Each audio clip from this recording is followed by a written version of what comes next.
Hi guys, welcome back to my YouTube channel that is Swapna's Tutorial. So ನೀವೇನೋ ನನ್ನ ಚಾನಲ್ಗೆ subscribe ಆಗಿಲ್ಲ ಅಂದರೆ ಪ್ಲೀಸ್ ಸಬ್ಸ್ಕ್ರೈಬ್ ಆಗಿ ವೀಡಿಯೋಸ್ನ ಲೈಕ್ ಮಾಡಿ ಶೇರ್ ಮಾಡಿ ಹಾಗೆ ಕಮೆಂಟ್ ಮಾಡಿ. ಸೊ ಇವತ್ತು ನಾನು ಮಾಡ್ತಿರೋ ಸಬ್ಜೆಕ್ಟ್ ಯಾವುದು ಅಂದರೆ ಫಸ್ಟ್ ಸೆಮ್ BComನ SCP ಸಿಲೆಬಸ್ನ ಎಕ್ಸ್ಪ್ಲೈನ್ ಮಾಡ್ತಿದ್ದೀನಿ, ಓಕೆನಾ. ಸೊ ಅದರಲ್ಲಿ ಚಾಪ್ಟರ್ ಬಂದುಬಿಟ್ಟು ಕಾರ್ಪೊರೇಟ್ ಲಾ ಅಂತ ಹೇಳಿ, ಸೊ ಇದರಲ್ಲಿ ಫಸ್ಟ್ ಚಾಪ್ಟರ್ ಬಂದುಬಿಟ್ಟು ಇಂಟ್ರಡಕ್ಷನ್ ಟು ಕಂಪನಿ ಅಂತ ಹೇಳಿ. ಸೊ ಈ ಒಂದು ಚಾಪ್ಟರ್ನ ಎಕ್ಸ್ಪ್ಲೈನ್ ಮಾಡ್ತಿದ್ದೀನಿ. ಸೊ ನಾನು ಪ್ರೀವಿಯಸ್ ವೀಡಿಯೋದಲ್ಲಿ ನೀವು ನೋಡೋದಾದರೆ part 1 and part 2 already upload ಮಾಡಿದ್ದೀನಿ. ಸೊ ಈ ಒಂದು ವಿಡಿಯೋ ಬಂದುಬಿಟ್ಟು ಪಾರ್ಟ್ 3 ವಿಡಿಯೋ ಆಗಿದೆ.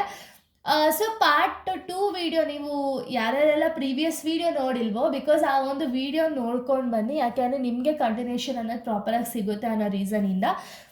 ಸೊ ಪಾರ್ಟ್ 2 ವಿಡಿಯೋದಲ್ಲಿ ನಾನೇನು ಮಾಡಿದ್ದೆ ಅಂದರೆ ಟೈಪ್ಸ್ ಆಫ್ ಕಂಪ್ನಿನ ಎಕ್ಸ್ಪ್ಲೈನ್ ಮಾಡಿದ್ದೆ. ಸೊ ಅದರಲ್ಲಿ ಆಲ್ರೆಡಿ ಫಸ್ಟ್ ಟೈಪ್ ಆಫ್ ಕಂಪ್ನಿನ ಎಕ್ಸ್ಪ್ಲೈನ್ ಮಾಡಿ ಅಪ್ಲೋಡ್ ಮಾಡಿದ್ದೀನಿ. ಸೊ ಈ ಒಂದು ವಿಡಿಯೋದಲ್ಲಿ ಸೆಕೆಂಡ್ ಆ್ಯಂಡ್ ಥರ್ಡ್ ಟೈಪ್ ಕಂಪ್ನಿನೇ ಎಕ್ಸ್ಪ್ಲೈನ್ ಮಾಡ್ತೀನಿ. ಅಂದರೆ on the basis of liability ಒಂದು, ಮತ್ತು ಇನ್ನೊಂದು ಟೈಪ್ ಬಂದುಬಿಟ್ಟು ಥರ್ಡ್ ಒನ್ ಯಾವುದು ಅಂದರೆ on the basis of control. So ಈ ಎರಡೂ ಕೂಡ ಈ ಒಂದು ವಿಡಿಯೋದಲ್ಲಿ ಎಕ್ಸ್ಪ್ಲೈನ್ ಮಾಡ್ತಾ ಹೋಗ್ತೀನಿ, ಓಕೆನಾ. ಸೊ ಇವಾಗ ಆನ್ ದ ಬೇಸಿಸ್ ಆಫ್ ಲಯಬಿಲಿಟೀಸಲ್ಲಿ ನಮಗೇನಾಗಿದೆ ಅಂದರೆ 2 ಟೈಪ್ಸಾಗಿ ಡಿವೈಡ್ ಆಗಿದೆ, ಓಕೆನಾ. On the basis of liability 2 types ಯಾವುದ್ಯಾವುದು ಅಂದರೆ ಲಿಮಿಟೆಡ್ ಲಯಬಿಲಿಟಿ ಒಂದು, ಅನ್ಲಿಮಿಟೆಡ್ ಲಯಬಿಲಿಟಿ ಒಂದು, ಓಕೆನಾ. ಲಿಮಿಟೆಡ್ ಲಯಬಿಲಿಟಿ ಅಂತ ಹೇಳಿ ಡಿವೈಡ್ ಆಗಿದೆ ಆ್ಯಂಡ್ ಅನ್ಲಿಮಿಟೆಡ್ ಲಯಬಿಲಿಟಿ ಅಂತ ಹೇಳಿ 2 ಟೈಪ್ಸಾಗಿ ಡಿವೈಡ್ ಆಗಿದೆ ಆನ್ ದ ಬೇಸಿಸ್ ಆಫ್ ಲಯಬಿಲಿಟೀಸಲ್ಲಿ, ಓಕೆನಾ. ಇವಾಗ ಫಸ್ಟ್ ಏನು ಮಾಡೋಣ ಅಂದರೆ ಲಿಮಿಟೆಡ್ ಲಯಬಿಲಿಟಿನ ಎಕ್ಸ್ಪ್ಲೈನ್ ಮಾಡ್ತೀನಿ. ಸೊ ಇವಾಗ ನಾನು ಆಗಲೇ ಹೇಳಿದೆ ಏನು ಅಂದರೆ ಆನ್ ದ ಬೇಸಿಸ್ ಆಫ್ ಲಯಬಿಲಿಟೀಸಲ್ಲಿ 2 ಟೈಪ್ಸಾಗಿ ಡಿವೈಡ್ ಆಗಿದೆ, ಲಿಮಿಟೆಡ್ ಆ್ಯಂಡ್ ಅನ್ಲಿಮಿಟೆಡ್. ಈ ಒಂದು ಲಿಮಿಟೆಡಲ್ಲಿ ಮತ್ತೆ 2 ಟೈಪ್ಸಾಗಿ ಡಿವೈಡ್ ಆಗಿದೆ. ಯಾವುದು ಅಂದರೆ company limited by shares, company limited by guarantee ಅಂತ ಹೇಳಿ ಮತ್ತೆ 2 ಟೈಪ್ಸಾಗಿ ಡಿವೈಡ್ ಆಗಿದೆ, ಓಕೆನಾ. ಸೊ ಇವಾಗ ಕಂಪನಿ ಲಿಮಿಟೆಡ್ ಬೈ ಶೇರ್ಸ್ ಅಂದರೆ ಏನು ಅಂದರೆ limited by shares is a corporate entity that is legal separate from any directors and share holders. ಅಂದರೆ ಏನು ಅಂದರೆ ಇವಾಗ ಶೇರ್ಸ್ ಅಂದರೆ ಇವಾಗ ಕಂಪನಿ ಲಿಮಿಟೆಡ್ ಬೈ ಶೇರ್ಸ್ ಅಂದರೆ ಏನು ಅಂದರೆ ಇಲ್ಲಿ ಮೆಂಬರ್ಸ್ಗೆ ಲಯಬಿಲಿಟಿ ಅನ್ನೋದು ಏನಿರುತ್ತೋ ಅದು ಲಿಮಿಟೆಡ್ ಆಗಿರುತ್ತೆ. ಸೊ ಇಲ್ಲಿ ಡೈರೆಕ್ಟರ್ಸ್ಗಾಗಿರಲಿ ಅಥವಾ ಶೇರ್ ಹೋಲ್ಡರ್ಸ್ಗಾಗಿರಲಿ ಮತ್ತೆ ನಾವು ಅಮೌಂಟ್ನ ಪೇ ಮಾಡಬೇಕು ಅಂತ ಹೇಳಿ ಏನೋ ರಿಸ್ಕ್ ಅನ್ನೋದಿರಲ್ಲ, ಓಕೆನಾ. ಇವಾಗ ಅವ್ರೇನು ಫಸ್ಟೇ ಲಯಬಿಲಿಟಿ ಅನ್ನೋದು ಪೇ ಮಾಡಿರ್ತಾರೋ ಅಲ್ಲಿಗೆ ಅವ್ರದ್ದು ಲಯಬಿಲಿಟಿ ಅನ್ನೋದು ಕಂಪ್ಲೀಟ್ ಆಗಿರುತ್ತೆ.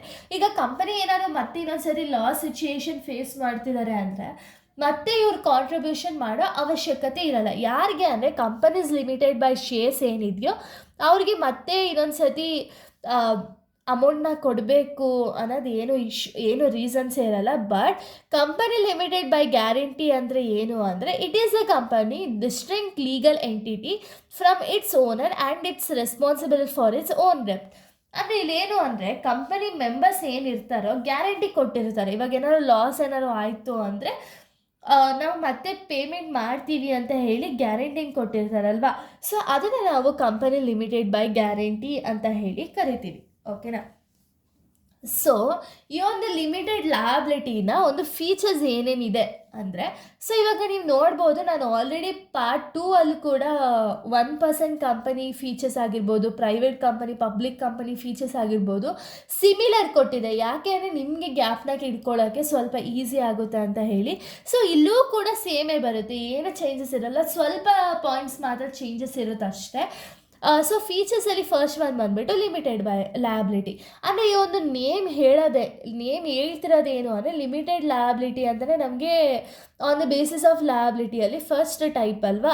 ಸೊ ಅದನ್ನೇ ನಿಮ್ಗೊಂದು ಫೀಚರಾಗಿ ನೀವು ಬರ್ಕೋಬೋದು. ಏನು ಅಂದರೆ ಲಿಮಿಟೆಡ್ ಲಯಬಿಲಿಟಿ ಅಂದರೆ ಏನು ಅಂದರೆ ಇಲ್ಲಿ ಕಂಪನಿ ಒಂದು ಶೇರ್ ಹೋಲ್ಡರ್ಸ್ಗಾಗಿರಲಿ ಅಥವಾ ಒಂದು ಡೈರೆಕ್ಟರ್ಸ್ಗಾಗಿರಲಿ ಅವರ ಒಂದು ಲಯಬಿಲಿಟಿ ಏನಿರುತ್ತೆ ಅದು ಲಿಮಿಟೆಡ್ ಆಗಿರುತ್ತೆ. ಇದು first feature.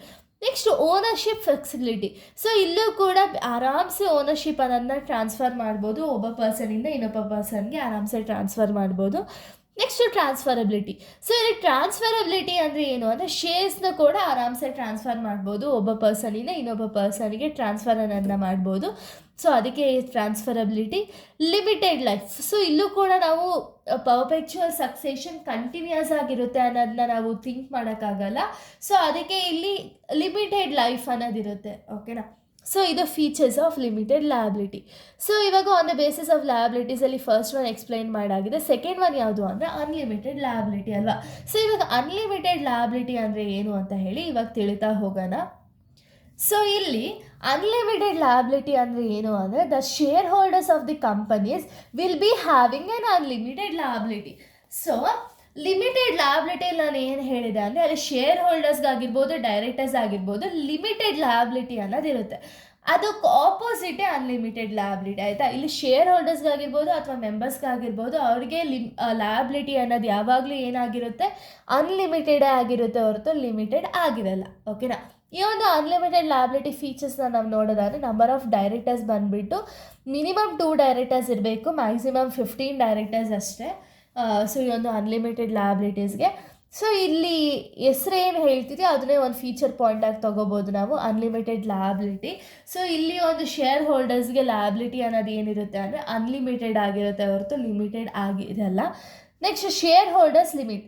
So shareholders limit ಏನಿದೆ ಅನ್ಲಿಮಿಟೆಡ್ ಲಯಬಿಲಿಟೀಸ್ ಏನಿಗೆ, ಮಿನಿಮಮ್ ಶೇರ್ ಹೋಲ್ಡರ್ಸ್ ಬಂದುಬಿಟ್ಟು ಒಬ್ಬರು ಇರಬೇಕು, ಮ್ಯಾಕ್ಸಿಮಮ್ಮು ಅನ್ಲಿಮಿಟೆಡ್ ಎಷ್ಟು ಜನ ಬೇಕಾದ್ರೂ ಶೇರ್ಸನ್ನು ಪರ್ಚೇಸ್ ಮಾಡ್ಬೋದು. ಓಕೆನಾ. ಸೊ ಇಲ್ಲಿ ಕಂಪನಿ ನೇಮ್ ಅನ್ನೋದು ಯಾವಾಗಲೂ ಅನ್ಲಿಮಿಟೆಡ್ ಕಂಪನಿ ನೇಮ್ ಅನ್ನೋದು ಯಾವ ರೀತಿ ಎಂಡ್ ಆಗಬೇಕು ಅಂದರೆ ಲಾಸ್ಟಲ್ಲಿ ಅನ್ಲಿಮಿಟೆಡ್ ಕಂಪನಿ ಅಂತಲೇ ಹೇಳಿ ಎಂಡ್ ಆಗಬೇಕು. ಎಕ್ಸಾಂಪಲ್ XYZ ಕಂಪನಿ ಅನ್ನೋದಿರುತ್ತೆ ಅಂದ್ಕೊಳ್ಳಿ. ಸೊ ಈ ಒಂದು ಕಂಪನಿ ನೇಮ್ ಯಾವ ರೀತಿ ಎಂಡ್ ಆಗಬೇಕು ಅಂದರೆ XYZ ಅನ್ಲಿಮಿಟೆಡ್ ಕಂಪನಿ ಅಂತಲೇ ಹೇಳಿ ಎಂಡ್ ಆಗಬೇಕು. ಓಕೆನಾ. ಆ್ಯಸ್ ಅ ಪ್ರೈವೇಟ್ ಕಂಪ್ನಿ ನಾವು ಏನು ಓದಿದೋ ಲಾಸ್ಟಲ್ಲಿ ಪ್ರೈವೇಟ್ ಲಿಮಿಟೆಡ್ ಅಂತ ಹೇಳಿ ಎಂಡ್ ಆಗಬೇಕು ಅಂತ, ಅದೇ ರೀತಿ ಅನ್ಲಿಮಿಟೆಡ್ ಲಯಬಿಲಿಟಿ ಕಂಪನಿಗೂ ಕೂಡ ಅನ್ಲಿಮಿಟೆಡ್ ಕಂಪನಿ ಅಂತ ಹೇಳಿ ಲಾಸ್ಟಲ್ಲಿ ಎಂಡ್ ಆಗಬೇಕು. ಓಕೆನಾ. ಸೊ ಟೈಪ್ಸ್ ಆಫ್ ಕಂಪನಿಯಲ್ಲಿ ಸೆಕೆಂಡ್ ಒನ್ ಬಂದುಬಿಟ್ಟು on the basis of liabilities. On the basis of ಲಯಬಿಲಿಟೀಸಲ್ಲಿ 2 ಟೈಪ್ಸ್ ಇದೆ, limited liability and unlimited liability. ಅದು ಕಂಪ್ಲೀಟ್ ಆಯಿತು. ಈಗ ಟೈಪ್ಸ್ ಆಫ್ ಕಂಪ್ನಿಲಿ ಥರ್ಡ್ ಟೈಪ್ ಯಾವುದಿದೆ ಅಂದರೆ on the basis of control.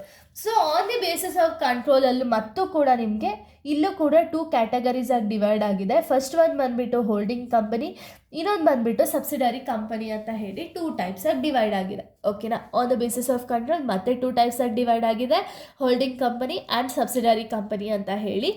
So ಇದರಲ್ಲಿ ಫಸ್ಟ್ ಒನ್ ಯಾವುದು ಅಂದರೆ holding company. So holding company ಅಂದರೆ ಏನು ಅಂದರೆ holding company is refers to the company that owns 51% of the shares of the other company which is treated as an subsidiary.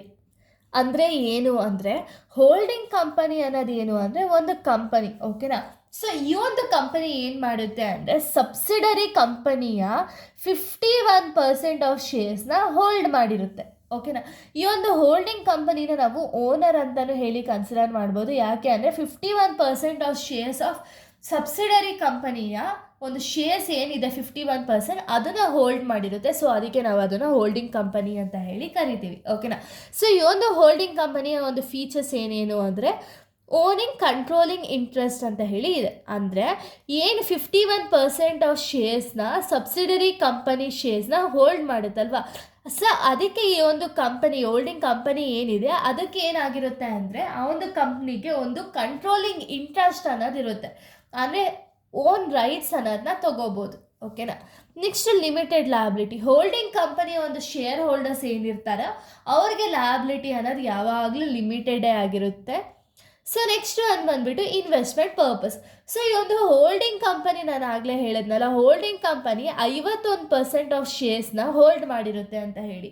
ಯಾಕೆ hold ಮಾಡುತ್ತೆ, ಆ shares ಅಮೌಂಟ್ನ ಏನು ಮಾಡುತ್ತೆ ಅಂದರೆ ಇನ್ವೆಸ್ಟ್ಮೆಂಟ್ ಮಾಡ್ತಾರೆ. ಸೊ ಇವಾಗ ಡಿಫ್ರೆಂಟ್ ಸೆಕ್ಟರ್ಸಲ್ಲಿ ಇನ್ವೆಸ್ಟ್ಮೆಂಟ್ ಮಾಡೋದ್ರಿಂದ ಅವ್ರಿಗೇನಾಗುತ್ತೆ ಅಂದರೆ ಪ್ರಾಫಿಟ್ ಅನ್ನೋದು ಜಾಸ್ತಿ ಸಿಗುತ್ತೆ, ಶೇರ್ ಹೋಲ್ಡರ್ಸ್ಗೆ ಡಿವಿಡೆಂಡ್ ಅನ್ನೋದು ಕೂಡ ಜಾಸ್ತಿ ಆಗುತ್ತೆ. ಸೊ ಅದೇ ರೀಸನ್ಗೆ ಅವ್ರೇನು ಮಾಡ್ತಾರೆ ಅಂದರೆ ಹೋಲ್ಡ್ ಮಾಡ್ತಾರೆ. Next parent subsidiary structure.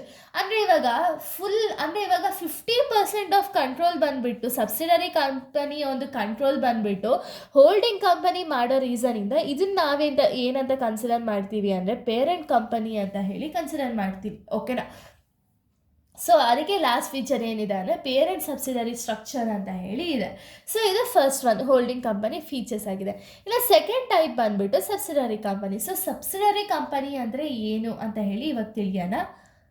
So ಇಲ್ಲಿ ಸಬ್ಸಿಡರಿ ಕಂಪನಿ ಅಂದರೆ ಏನು ಅಂದರೆ section two subsection 87 of the companies act 2013 ಪ್ರಕಾರ ಆ subsidiary company is a company that is control by an other company known as holding company. ನಾನು ಆಗಲೇ ಹೇಳಿದ್ದೆ, ಹೋಲ್ಡಿಂಗ್ ಕಂಪನಿ ಎಕ್ಸ್ಪ್ಲೈನ್ ಮಾಡಬೇಕಾದ್ರೇ ಏನು ಅಂದರೆ, ಈ ಒಂದು ಸಬ್ಸಿಡರಿ ಕಂಪನಿನ ಯಾರು ಕಂಟ್ರೋಲ್ ಮಾಡ್ತಾರೆ ಅಂದರೆ ಹೋಲ್ಡಿಂಗ್ ಕಂಪನಿ ಕಂಟ್ರೋಲ್ ಮಾಡುತ್ತೆ. ಸೊ ಅದಕ್ಕೆ ನಾವು ಇದನ್ನು ಸಬ್ಸಿಡರಿ ಕಂಪನಿ ಅಂತ ಹೇಳಿ ಕರಿತೀವಿ. ಓಕೆನಾ. ಈ ಒಂದು ಸಬ್ಸಿಡರಿ ಕಂಪನಿಯ ಒಂದು ಫೀಚರ್ಸ್ ಏನೇನಿದೆ ಅಂದರೆ, ಫಸ್ಟ್ ಒನ್ ಬಂದುಬಿಟ್ಟು ಓನರ್ಶಿಪ್. ಸೊ ಇದನ್ನು ಯಾರು ಓನರ್ ಅಥವಾ ಯಾರು ಕಂಟ್ರೋಲ್ ಮಾಡ್ತಾರೆ ಅಂದರೆ, ಸಬ್ಸಿಡರಿ ಕಂಪನಿನ ಯಾವಾಗಲೂ ಹೋಲ್ಡಿಂಗ್ ಕಂಪನಿ ಕಂಟ್ರೋಲ್ ಆಗಿರ್ಬೋದು, ಮ್ಯಾನೇಜ್ ಆಗಿರ್ಬೋದು ಮಾಡ್ತಾ ಹೋಗುತ್ತೆ. ಓಕೆನಾ. Next separate legal entity. So ಈ ಒಂದು ಸಪ್ರೇಟ್ ಲೀಗಲ್ ಎಂಟಿಟಿ ಅಂದರೆ ಏನು ಅಂದರೆ, ಈ ಒಂದು ಸಬ್ಸಿಡರಿ ಕಂಪನಿ ಏನಿದೆ ಅದು ಅವರ ಒಂದು ಓನ್ ಫಿನಾನ್ಷಿಯಲ್ ರೆಕಾರ್ಡ್ಸ್ ಅನ್ನೋದನ್ನ ಮೇಂಟೈನ್ ಮಾಡ್ತಾರೆ. ಸೊ ಅದಕ್ಕೆ ಇವ್ರಿಗೆ ಒಂದು ಸಪ್ರೇಟ್ ಲೀಗಲ್ ಎಂಟಿಟಿ ಅನ್ನೋದೇ ಇದೆ. ಆದರೆ ಇಲ್ಲಿ ಹೋಲ್ಡಿಂಗ್ ಕಂಪನಿ ಹೋಲ್ಡ್ ಮಾಡಿರ್ಬೋದು ಅಥವಾ ಕಂಟ್ರೋಲ್ ಮಾಡೋದಾಗಿರ್ಬೋದು. ಬಟ್ ಈ ಒಂದು ಕಂಪನಿ ಏನಿದೆ, ಸಬ್ಸಿಡರಿ ಕಂಪನಿ ಏನಿದೆ, ಆ ಒಂದು ಕಂಪ್ನಿಗೆ ಒಂದು ಸಪ್ರೇಟ್ ಲೀಗಲ್ ಎಂಟಿಟಿ ಅನ್ನೋದೇ ಇದೆ. ಅಂದರೆ ಅವರ ಒಂದು ಫೈನಾನ್ಷಿಯಲ್ ರೆಕಾರ್ಡ್ಸ್ನ ಅವರೇ ಮೇಂಟೈನ್ ಮಾಡ್ಬೋದು. ಅದರ ಒಂದು ರೈಟ್ಸ್ಗಳೆಲ್ಲ ಈ ಒಂದು ಸಬ್ಸಿಡರಿ ಕಂಪನಿಗೆ ಇದೆ. ಓಕೆನಾ. ನೆಕ್ಸ್ಟ್ ಒಂದು ಬಂದುಬಿಟ್ಟು ಸಪ್ರೇಟ್ ಬೋರ್ಡ್. ಅಂದರೆ ಈ ಒಂದು ಸಬ್ಸಿಡರಿ ಕಂಪನಿನ ಕಂಟ್ರೋಲ್ ಮಾಡೋದು ಯಾರು ಅಂದರೆ ಹೋಲ್ಡಿಂಗ್ ಕಂಪನಿ ಕಂಟ್ರೋಲ್ ಮಾಡುತ್ತೆ. ಬಟ್ ಮ್ಯಾನೇಜು ಕೂಡ ಹೋಲ್ಡಿಂಗ್ ಕಂಪನಿ ಮಾಡ್ಬೋದು. ಬಟ್ ಇವಾಗ ಒಂದು 100%ಅಲ್ಲಿ ಒಂದು 90% ಸಬ್ಸಿಡರಿ ಕಂಪನಿ ಮ್ಯಾನೇಜ್ ಮಾಡೋದಾದರೆ ಇನ್ನು ರಿಮೈನಿಂಗ್ 10% ಹೋಲ್ಡಿಂಗ್ ಕಂಪನಿ ಮ್ಯಾನೇಜ್ ಮಾಡ್ತಾರೆ. ಓಕೆನಾ.